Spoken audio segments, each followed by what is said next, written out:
शेरा मेरे यार, तू तो मोको समय के साथ साथ भूल ही गयो। पहले कहाँ हम एक दूसरे के गले में हाथ डाल कर डोलक रहे, और अब तो तू हमको भूल गया बिल्कुल। अब तो तेरे पास मिलने को भी टाइम ना है हमसे। यार ऐसा कुछ नहीं है जैसा तू सोच रहा है, समय के साथ साथ सब बदल जाता है।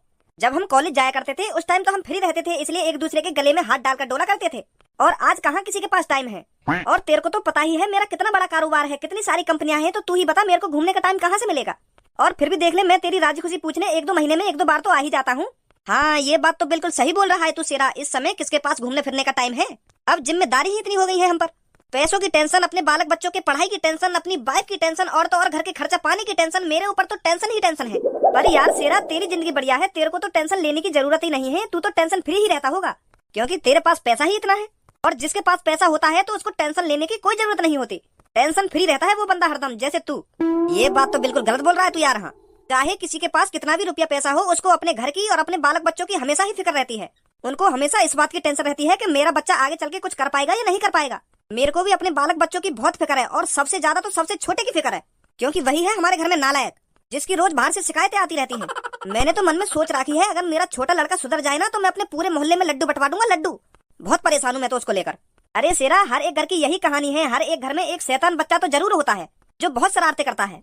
यार वो शरारतें न करे, वो पता न कहाँ करे, बाकी बात न सुन के और बाकी शिकायत न सुन के मैं तो बहुत परेशान हूँ। अरे इतनी टेंशन मत ले, एक ना एक दिन वो जरूर सुधर जाएगा। हाँ वैसे मैं भी रोज भगवान से यही दुआ करता हूँ। अरे इन सब बातों को छोड़, मैं तो तेरे को बताना ही भूल गया, मैंने तू यहाँ किस लिए बुलाया है। तो क्या हो गया, अब बता देना। वो यार धारा, मेरी एक लड़की है ऐश्वर्या, मैं उसकी लाइफ को लेकर बहुत परेशान हूँ। हाँ? मैं यार 2 सालों से अपनी बेटी के लिए लड़का ढूंढ रहा हूँ, पर लड़का मिला नहीं है। मैं बहुत परेशान हूँ अपनी बेटी को लेकर, उसकी शादी की उम्र भी हो गई है, पर मेरे को लड़का मिल ही नहीं रहा है कोई। तो इसलिए मैं सोच रहा था, तेरे पास 2 लड़के हैं, क्यों ना मैं अपनी बेटी की शादी उनमें से किसी एक से करा दूं। मैं तो तेरे को बचपन से जानता हूँ और तू भी मेरे को बचपन से जानता है, क्यों ना हम इस दोस्ती को रिश्तेदारी में बदल दें, क्या बोलता है। अरे यार मेरे को तो बहुत खुशी होगी जो तेरी लड़की मेरे घर में आएगी, मेरे को इस बात से कोई ऐतराज नहीं है। नमस्ते कर रही है तुझको। हाँ हाँ नमस्ते बेटा, नमस्ते। अच्छा तो ये है तेरी लड़की, बहुत सुंदर है। क्या नाम है बेटी तेरा? बेटी नाम क्या है तेरा?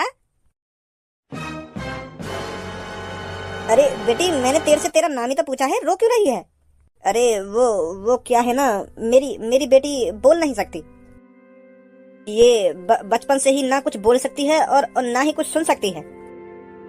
अब मैं तेरे को सच बताऊं तो इसलिए मेरी बेटी के लिए कोई लड़का नहीं मिल रहा है। वैसे बहुत संस्कारी है मेरी बेटी, पढ़ी लिखी भी है, पर प्रॉब्लम यह है ना, ये ना कुछ बोल सकती है और ना कुछ सुन सकती है। अब देख ले यार, तू मेरी बेटी तेरे सामने खड़ी है और जो कुछ बात है वो सब मैंने तेरे को बता ही दिया है। और अगर तेरे को भी मेरी बेटी अच्छी नहीं लगी है तो शादी के लिए मना कर सकता है तू। वैसे भगवान ने कोई ना कोई लड़का तो बनाया होगा मेरी बेटी के लिए। सही बोल रहा हूँ ना मैं? अरे तू तो अपने मन में कुछ भी सोचे जा रहा है, मैंने कब मना किया है शादी के लिए। मेरे को तो लड़की बहुत अच्छी लगी है। तो क्या हो गया, ना ये बोल सकती है और ना ही सुन सकती है, हम है ना इसे सब कुछ बताने के लिए और समझाने के लिए। पढ़ी लिखी तो है ना, हम इसे लिख के दे दिया करेंगे। मुझे बहुत अच्छी लगी है तेरी लड़की। तो आज मैं अपने बेटे से बात करूंगा, तो तू कल घर पर आ जाना अपनी बेटी को लेकर, ठीक है?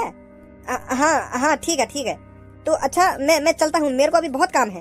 तो एक बात और, अपने लड़कों से शादी की बात करने से पहले एक बार बता देना कि मेरी बेटी ऐसी है। अरे यार तू इस बात की बिल्कुल भी टेंशन मत ले, मैं हूँ ना।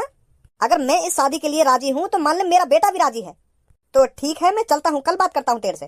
हाँ ठीक है। कल्लो में डॉक्टर बनने से बस अब की बार बची ही हूँ। हाँ, अगर मेरे 9-10 नंबर और एक्स्ट्रा आ जाते ना तो आज मैं डॉक्टर बन जाती। मैंने ही कुछ पढ़ाई में कमी कर दी होगी जो मैं अब की बार 9-10 नंबर से रह गई। पर कल्लो मैं मेहनत करती रहूंगी और पढ़ती रहूंगी, मैं भी देखती हूँ मैं कब तक डॉक्टर नहीं बनूंगी। मेरे पापा ने सपना देखा है मेरे को डॉक्टर बनाने का, और मैं उस सपने को पूरा करके ही रहूंगी। जब तक मैं डॉक्टर नहीं बन जाती हूँ ना, तब तक मैं हार नहीं मानूंगी, दिन रात पढ़ती ही रहूंगी। बहुत अच्छी सोच है पूनम तेरी। अगर हमारे मम्मी पापा हमको कुछ बनाने के सपने देख रहे हैं ना, तो हमको उस सपने को पूरा करना चाहिए, दिन रात एक कर देनी चाहिए जब तक वो सपना पूरा नहीं हो जाए। मेरे पापा ने तो मुझको कुछ बनाने का सपना देखो ही ना है, यही मार में पढ़ाई में कमजोर हूँ, यही मार में मेहनत न कर रही। अगर मेरे भी पापा सपना देखते ना कि कल्लू को मेरे को पुलिस इंस्पेक्टर बनाना है या डॉक्टर बनाना है, मैं तो वो सपने पूरा कर देती अब तक। मैं तेरी तरह तक टाइम बर्बाद थोड़ी करती। अगर मेरे पापा कहते ना कि तेरे को डॉक्टर बनना है तो मैं अब तक डॉक्टर बन जाती। इतनी मेहनत करती पढ़ाई लिखाई में। पर अब क्या करो, जब मेरे पापा ने सोची ना कि मैं कल्लू को यूं बनाऊंगा ना यूं ना बनाऊंगा, यही मार में ऐसी रह गई। कौन कह रहा तू ऐसी रह गई? कल रात को 1-1:30 बजे के आसपास तू वह टीटू के अत्ता पे क्या कर रही? इतनी रात में तू को वह टीटू पे का काम पड़ गया जो तू के अत्ता पे पहुंच गई। तो वो कैसे पता चली ये सब? हमारी 7वीं मंजिल पे थे, पूरा शहर दिखे और ऊपर तो मैंने एक दूरबीन खरीद रखी है। अगर मुझको लगे ना कि यहाँ के घर में कुछ गड़बड़ चल रही है तो मैं बात दूरबीन पे ताका झाकी करने लगूंगा के घर में। तो ऐसी कल रात मुझको टीटू के घर में गड़बड़ लगी। मुझको आदत है रोज 1-1:30 बजे छत पे घूमने की, तो जब भी मैं रात को छत पे हवा लेने आया करे तो टीटू के घर के सारे बल्ब बंद रह गए और कल बाकी दूसरी मंजिल का बल्ब जल रहा तो मुझको कुछ गड़बड़ लगने लगी। तो जैसे ही मैंने दूरबीन अपनी आंखन पे लगाई तो तू कल्लो कारी गाड़ वा के कमरा में घुसी। पहले मैं सोच लगा कि ये कल्लो ना कारी बिल्ली बिल्ली होगी जो ये टीटू के कमरा में घुस गई है। तो फिर जैसे ही मैंने दूरबीन और जूम करी तो तू मुझको साफ साफ दिख रही टीटू के संग कच्ची चोली में। लाल कलर की चोली पहन रखी थी और पीले कलर की कच्ची पहन रखी, जाने तो छेद है रहे। तो जैसे मैं नीचे भाग गया ना तीसरी मंजिल पे अपना मोबाइल लेने, तो जैसे फिर मैं ऊपर आया और अपने मोबाइल को कैमरा खोल कर जैसे मैंने जूम करा तो इतने में काम खत्म है। वो ने कपड़ा पहन लिए। टीटू खुश है तो 500 का जन 2000 का नोट दे रहा आते क्या कर रही बाकी अट्टा में आधी रात में? तू धंधा कर रही आधी रात में? तो बड़ा मजा आवे आधी रात में यू सब देखने में। मोको यू सब देखने में मजा ना आवे, मोको आधी रात पे छत पे घूमने में मजा आवे। और जब मोको कुछ गड़बड़ लगे तो यही मार मैं दूरबीन तक के घर में ही देख लूं कि यहाँ के घर में कुछ गड़बड़ ना है रही हो, कहीं चोर बोल ना घुस आए। बाद में मैं दिखा तो दूंगा कि यहाँ ने चोरी करी, पर यू टीटू के घर में वो कच्ची चोर में पता ना का गुल खिला रही। तेरे पापा ने तो धंधा वाली बनाने का सपना तो देखना होगा जो तू आधी रात में यू सब कांड कर रही है। शर्म ना आवे तो?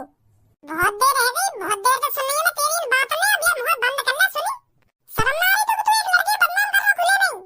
अच्छा तो मैं तो खुले में बदनाम कर रहा हूँ। खा अपनी माँ कसम, तू टीटू के घर पे रह गई कल रात में और तेने वहाँ के कमरा में जाके अपने कपड़ा न उतारे। तेने लाल कलर की चोली और पीले कलर की कच्ची पहन रखी, जाने दो छेद है रहे।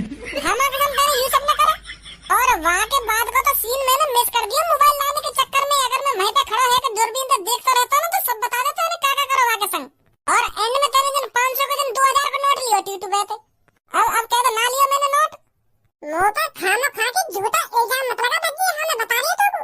मैं गई रात में टीटू के घर पे, मेरा रात में चाय पीने का मन करे ना तो मैं वहाँ के घर पे चाय के लिए चीनी लेने गई। चीनी खत्म है हमारे घर पे, तो रात में मेरा बहुत मन कर रहा चाय पीने का। तो मैंने सोची कि मैं टीटू के घर पे ले आऊं चीनी, तो वहाँ ने मुझे चीनी दी रात में। और तू खाम मेरे बारे में गंदी गंदी बात कर रहा है। ए मोहम्मद बजावे खामो खा की रात में कपड़ा उतार के तो चीनी ले जावे। गई तो चीनी लेने टीटू के घर में रात में। साफ साफ क्यों बता रही तो अपनी दुग्गी पिलवाने गई पैसे के चक्कर में। टीटू ने तेरी दुग्गी तेल पूल के 500 का नोट दे के भगा दी होगी तू। मेरे को भज्जी तेरे से ये उम्मीद बिल्कुल भी नहीं थी कि तू मेरे सामने कल्लो से इतनी घटिया बातें करेगा। अब जितनी जल्दी हो सके उतनी जल्दी मेरी नजरों के सामने से निकल जा तू। हाँ पूनम मैं कुछ गलत थोड़ी बोल रहा हूँ, जो कुछ रात में मैंने देखो वही बात बता रहा हूँ मैं। तो विश्वास ना मेरी बात पे। मैंने कहा ना तेरे से चुपचाप मेरी नजर के सामने से निकल जा। मैंने सच में ये दूरबीन के बाद टीटू के घर जा रहा नहीं जा रहा यहाँ से। भलाई को जमाना ही ना रहे हो। एक तो मैं ये कल्लू की हकीकत बता रहा हूँ और तू मुंह पे गुस्सा उतार रही है। जा रहा है नहीं जा रहा अभी तू यहाँ से? एक तो हकीकत बता रहा हूँ मैं ये कल्लू की और मुंह ये